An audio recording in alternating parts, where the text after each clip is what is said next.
ڈکی بھائی کو اگر بیل ملی ہے اور ان کی تحقیقات اب چلیں گی ضمانت کے طور پہ بہت اچھی بات ہے، لیکن ڈکی کو بھی سوچنا چاہیے جب آپ کسی کی پگڑی اچھالتے ہیں، جب آپ لوگوں کی روسٹنگ کرتے ہیں، جب آپ شام ادریس کی بیوی کے بارے میں عجیب باتیں کرتے ہیں، تو پھر ایک بار یاد رکھ اللہ تعالیٰ نے نا مقافات عمل بنائی ہے دنیا، یہ گول چکر ہے، اس گھن چکر میں آپ اور میں کب پھنس جاتے ہیں پتہ ہی نہیں لگتا۔ جو کرکٹر سارا دن تبلیغی جماعت کے چکر لگاتے ہیں نا، بس جی اللہ رسول کی بات، اللہ رسول کی بات، گراؤنڈ میں رضوان صاحب جماعت کرا رہے ہیں اور جوا ایپ والی شرٹ پہنی ہوئی۔ ڈکی بھائی ڈکی میری بات سنیں، کہا جاتا ہے کہ ڈکی بھائی ہے جو ڈومیسٹک کلچر کو وہ تباہ کر رہے تھے، ٹھیک ہے، تو ان کو پکڑا گیا اور کہا گیا کہ ہم ایک جہاد کر رہے ہیں اور ہم مثال بنا دیں گے کہ آج کے بعد کوئی بھی انفلوئنسر جو ہے وہ کسی بھی جوے کی ایپس کی پروموشن یا کسی بھی غلط کام کی طرف جو اس کی مہم کرنے کے لیے جو ان کو سزا ملے گی وہ ان کے لیے ایک جو ہے وہ مثال بن جائے گی، لیکن وہ مثال بنی ہے اور ڈکی بھائی کو ضمانت بھی مل چکی ہے، کیا کہیں گے؟ اصلاً اس میں صرف ایک میں بات کہوں گا، دیکھیں ڈکی بھائی کو اس کے اوپر تو سزا ہی نہیں ہوئی، جوا ایپس کے اوپر ان کو یہ کیس بنا، اس کیس کے بعد وہ کیس ڈراماٹائز ہوا، پھر سبوتاج کرنے کی کوشش کی گئی فیکٹس کو، پھر این سی سی آئی بیچ میں آئی، سرفراز چودھری صاحب آئے، مرد آہن مرد حق ضیاء الحق کے بعد ایک نیا پیرہنہ آیا، اس نے آگے کہا جی میں معاشرے سے جوا ختم کروں گا، یہ بچوں کو بگاڑ رہے ہیں، ایف آئی اے کی سب باڈی بنی، این سی سی آئی مکمل اختیارات، ٹشم ٹشم فوٹوز، پریس کانفرنس، پورا ایک لیول ہو گیا نا، سارے چودھری اسلم بننا چاہتے ہیں آج کل، ہاں بالکل شہید چودھری اسلم، اللہ تعالیٰ ان کو غریق رحمت کرے۔ خیر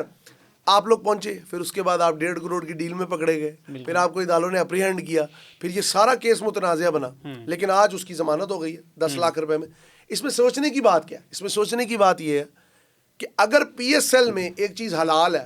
تو وہ عام شہری کے لیے حرام کیسے؟ بالکل ایسے، یا تو پھر پی ایس ایل میں جو سارے کام کر رہے ہیں وہ حرام کھا رہے ہیں، بالکل، اور اور اگر وہ نہیں حرام کھا رہے اس میں سارے انوالو ہیں، دیندار بھی دنیا دار بھی، بالکل ماشاءاللہ جو کرکٹر سارا دن تبلیغ کے چکر لگاتے ہیں نا، نقوی صاحب کی جانب سے دی گئی تھی، نہیں نقوی صاحب کی طرف سے تو جو اجازت دی گئی تھی اس کو دی گئی تھی، جو کرکٹر سارا دن تبلیغی جماعت کے چکر لگاتے ہیں نا، بس جی اللہ رسول کی بات، اللہ رسول کی بات، گراؤنڈ میں رضوان صاحب جماعت کرا رہے ہیں اور جوا ایپ والی شرٹ پہنی ہوئی ہے، کس کو منہ دکھانا ہے؟ کس قبر میں جانا ہے؟ ہمیں تو کہتے ہو تم لوگ ہو کافر، یا تم لوگ ہو راہ کافر پہ، اپنے لیے راہ نجات ڈھونڈی کبھی؟ بالکل صحیح بات، اپنے لیے راہ نجات نہیں ڈھونڈی۔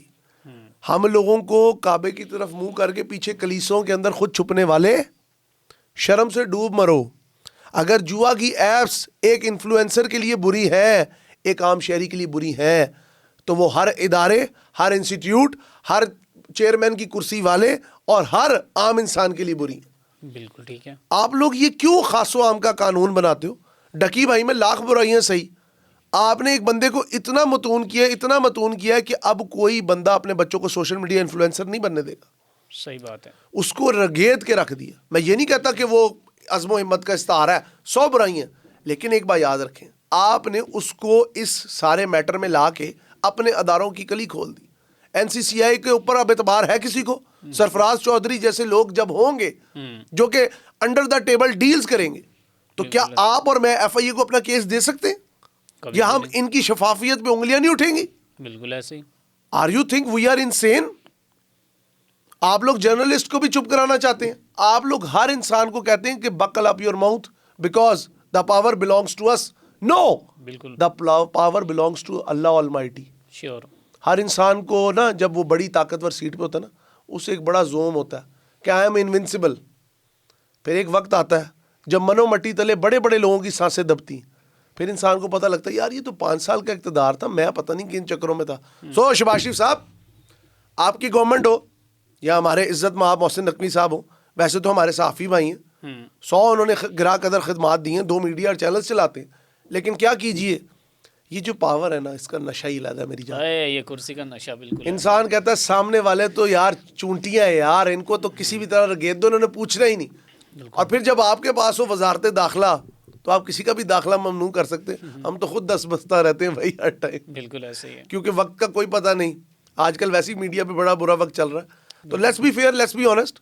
ڈکی بھائی کو اگر بیل ملی ہے اور ان کی تحقیقات اب چلیں گی ضمانت کے طور پہ بہت اچھی بات ہے، لیکن ڈکی کو بھی سوچنا چاہیے بالکل، جب آپ کسی کی پگڑی اچھالتے ہیں، جب آپ لوگوں کی روسٹنگ کرتے ہیں، جب آپ شام ادریس کی بیوی کے بارے میں عجیب باتیں کرتے ہیں، تو پھر ایک بار یاد رکھیں